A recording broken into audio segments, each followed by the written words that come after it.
ഞാൻ ആദ്യമായിട്ടാണ് fort കൊച്ചിയിലുള്ള G സിനിമാസിൽ ഒരു സിനിമ കാണാൻ വരുന്നത്. 2 സ്ക്രീനുകളുള്ള ഒരു തിയേറ്റർ കോംപ്ലക്സ് ആണ് ഇവർക്കുള്ളത്. 2 സ്ക്രീനും ഡോൾബി അറ്റ്മോസ് ആണെങ്കിലും സ്ക്രീൻ 1 മാത്രമാണ് 4K ഉള്ളത്. അപ്പോൾ 4K എക്യുപ്പേർഡ് ആയിട്ടുള്ള ഡോൾബി അറ്റ്മോസ് ഉള്ള ഇവരുടെ സ്ക്രീൻ 1-ലാണ് ഞാൻ മൂൺ വാക്ക് കാണാൻ എത്തിയത്.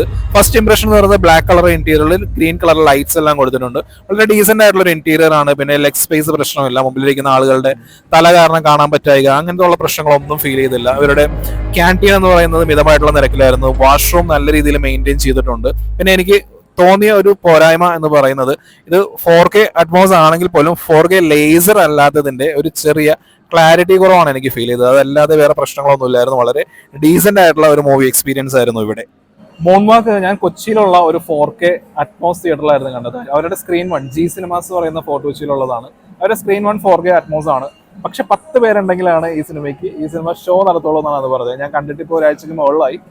റിവ്യൂ ഞാൻ ഇട്ടിരുന്നില്ല, കുറച്ച് ഡിലേ ആയി പോയി. I am very sorry about that. കാരണം Lijo Jose Pellissery presents Moonwalk എന്നാണ് പുള്ളിയുടെ ഫേസ്ബുക്ക് പോസ്റ്റ് ഒക്കെ കണ്ടായിരുന്നു. ഈ സിനിമ ആദ്യത്തെ ദിവസം കുറെ സ്ക്രീനിലൊക്കെ ഉണ്ടായിരുന്നു. ഇപ്പോൾ ഈ ആഴ്ച വെറും 12 തിയേറ്ററിൽ മാത്രമേ ഉള്ളൂ. എറണാകുളത്താണെന്നുണ്ടെങ്കിൽ മൾട്ടിപ്ലക്സിൽ മാത്രമേ ഉള്ളൂ എന്നൊക്കെ പറയുന്നുണ്ട്. പക്ഷെ അങ്ങനെ ഒരു ഡൗൺഫോൾ അർഹിക്കുന്ന ഒരു പടമല്ല. ഇതൊരു ആവറേജ് ഫിലിമാണ്. ഭയങ്കര ഗംഭീര പടം എന്നൊന്നുമല്ല, ഒരു ആവറേജ് വാച്ച് ആണ്. എന്നാൽ പോലും ഇതൊരു മോശം ചിത്രമല്ല. ഇങ്ങനെ രണ്ടാമത്തെ ആഴ്ചയിൽ തീരെ തിയേറ്റേഴ്സ് ഇല്ലാത്തൊരവസ്ഥ അർഹിക്കുന്ന പടമല്ല മൂൺ വാക്ക് എന്ന് പറയുന്നത്.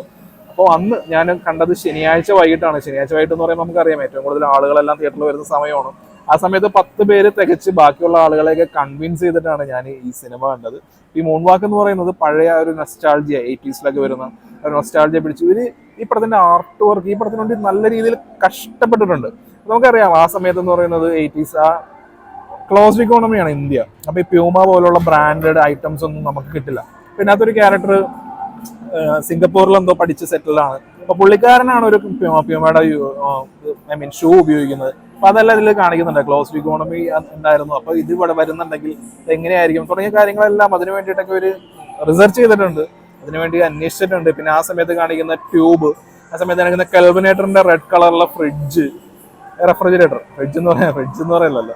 ഈ റെഫ്രിജറേറ്റർ ആണെന്നുണ്ടെങ്കിൽ ഇതിനൊക്കെ വേണ്ടിയിട്ട് ഒരു നല്ല രീതിയിൽ പണിയെടുത്തിട്ടുണ്ട്. ആ സമയത്ത് എന്തൊക്കെയാണോ ഡ്രസ്സിങ് ആണെങ്കിലും ആ ഒരു നൊസ്റ്റാൾജിക് ആ ഒരു സംഭവം ഒരു നല്ല രീതിയിൽ തന്നെ പിടിച്ചു ചെയ്തിട്ടുണ്ട്. അതാണ് ഫസ്റ്റ് ഇതിനകത്ത് ഇംപ്രസ് ആവുന്ന കാര്യം. പിന്നെ ഇതിനകത്ത് മൂൺ വാക്ക് എന്ന് പറയുമ്പോൾ തന്നെ അറിയാലോ, ഇതൊരു ഡാൻസ് ബേസ്ഡ് ആയിട്ടുള്ള ഒരു പടമാണ്. അപ്പൊ സാധാരണ നമ്മൾ സ്ഥിരം കണ്ട പക്കാ ക്ലീശ ഐറ്റം തന്നെയാണ് ഇതിനകത്തുള്ള ഒരു അണ്ടർഡോഗ് ആയിട്ടുള്ള ആളുകൾ. അവർക്ക് തെളിയിക്കണം ഈ കാര്യങ്ങൾ. ഇതിനകത്ത് സുര എന്ന് പറയുന്ന ഒരു ക്യാരക്ടർ ഉണ്ട്. ഈ ക്യാരക്ടർ എന്ന് പറയുന്നത് പുള്ളിയെ ജാതീയമായിട്ടും ബാക്കി എല്ലാ രീതിയിലും അധിക്ഷേപിക്കുന്ന ഒരു ക്യാരക്ടറാണ്. ഈ ക്യാരക്ടറിനെ തുടക്കത്തിൽ കാണിക്കുമ്പോൾ തന്നെ നമുക്കറിയാം ഇത് ക്ലൈമാക്സിൽ എന്തായിരിക്കും കാണിക്കാൻ പോകുന്നത് എന്നുള്ളത്. അതേപോലെ തന്നെയാണ് ഇതിന്റെ ക്ലൈമാക്സും വരുന്നത്. അപ്പോൾ എന്താ പറയുന്നത് വെച്ചിട്ടുണ്ടെങ്കിൽ ഈ ഫിലിം തുടങ്ങുമ്പോൾ ഇതിനകത്തൊരു ക്യാരക്ടറിനെ ജാതീയമായി, അപ്പൊ അതിന്റെ ഒരു പൊളിറ്റിക്സ് പറയണമല്ലോ. അപ്പൊ അതിന് ക്ലൈമാക്സിൽ പുള്ളി അങ്ങ് അഴിഞ്ഞാടണം. ആ രീതിയിലുള്ള ഒരു ക്ലൈമാക്സ് ആയിരിക്കണം ഇത് നൽകുന്നത്. നമുക്ക് ഇൻട്രോയിൽ ആകുമ്പോൾ തന്നെ അറിയാം ഇനി ഇതൊക്കെ ആയിരിക്കും സംഭവിക്കാൻ പോകുന്നത്. ഈ സിനിമയുടെ ഫ്ലോ എന്ന് പറയുന്നത് നല്ല ഗംഭീരമായിട്ടുള്ള തുടക്കമായിരുന്നു. കുറെ നല്ല നല്ല ആൾക്കാരുണ്ട്, എല്ലാവരും പുതുമുഖങ്ങളാണെങ്കിലും അതൊന്നും സ്ക്രീനിൽ നമുക്ക് വിസിബിൾ അല്ല. കാരണം അവർ ഗംഭീരമായിട്ട് പെർഫോം ചെയ്തിട്ടുണ്ട്. ഡാൻസ് മൂവ്സ് ആണെങ്കിലും ബാക്കിയൊക്കെ ഗംഭീരമാണ്. നല്ല ഫ്ലോയിലുള്ള ഒരു തുടക്കം വരുന്നുണ്ട്. അങ്ങനെ പതിയെ താഴേക്ക് അതിന്റെ ഒരു ഗ്രാഫ് താഴേക്ക് പോയി പതിയെ ഇന്റർവെൽ ആവുന്നു. ഇന്റർവെൽ ആയി കഴിഞ്ഞാൽ നമുക്ക് തന്നെ അറിയാം ബാക്കി എന്തൊക്കെയായിരിക്കും നടക്കുന്നത്. ഈ ഇന്റർവെൽ പോയിന്റിലേക്ക് പിന്നെ അങ്ങോട്ടേക്ക് പടം നീങ്ങുന്നില്ല. പടം ഇങ്ങനെ എന്താ പറയാ, കുറച്ച് കോൺഫ്ലിക്റ്റും കാര്യങ്ങളൊക്കെ വരുന്നുണ്ട്. ഇതെല്ലാം നമുക്ക് ഒന്നും ഇംപ്രസീവ് അല്ലാതെ കുറച്ച് കാര്യങ്ങളൊക്കെ ആയിട്ട് പോകുന്നു. അങ്ങനെ പോകുന്ന ഇങ്ങനെ ഗ്രാഫ് ഇങ്ങനെ നല്ല രീതിയിൽ പൊങ്ങി പിന്നെ ഇങ്ങനെ താഴേക്ക് പോയി പിന്നെ അങ്ങോട്ട് വീണ്ടും പൊങ്ങുന്നത് ഈ സുര എന്നുള്ള ക്യാരക്ടറിന്റെ ഒരു പെർഫോമൻസ് ആണ്.